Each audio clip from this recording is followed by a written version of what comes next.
আজ আমরা আবারও চিকেন ফ্রাই করে খেয়েছিলাম। আজ শ্বশুরাব্বু হাট থেকে একটা মুরগি এনেছিল, সাথে কিছু ফল আর বাজারও এনেছিল। তবে শীতের সকালে কেন জানি না ভর্তা দিয়ে ভাত খেতে খুবই ভালো লাগে। আজ সকালে 3 রকমের ভর্তা বানিয়েছিলাম, সিম ভর্তা, কুমড়ো ভর্তা, আলু ভর্তা। তো এই ভর্তা দিয়ে আমরা সকালের খাবারটা খেয়ে নিয়েছি।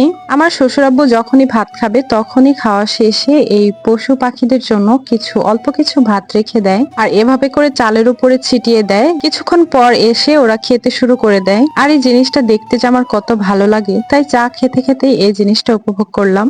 আর আমরা বাড়ির সবাই বসে একটু রোদ পোহাচ্ছিলাম। আর বেশ কিছুদিন ধরে ভিডিও আপলোড করা হচ্ছে না, কারণ যেহেতু এবছরে মুরব্বী সাহেবকে স্কুলে ভর্তি করিয়ে দিয়েছি, তাই তার পড়াশোনার দিকে একটু বেশি খেয়াল রাখতে হয়, এজন্য সময় হয়ে ওঠে না। তবে চেষ্টা চালিয়ে যাব যেন এটা ওটা সবটাই ঠিক রাখতে পারি। তো যাই হোক, দুপুরে শ্বশুরাব্বু একটি মুরগি এনেছিল, সেটা আমার যা কেটে ধুয়ে নিয়েছে। সলিড গোশট গুলো ছিল, সেগুলো আমরা রাতে ভেজে খেয়েছিলাম। অন্য কিছু করতে একদমই ঝামেলা মনে হয়, তাই এভাবে সরাসরি ভেজে খেয়ে ফেলি। তবে এর সাথে একটু টমেটো সস হলে ভালো হতো।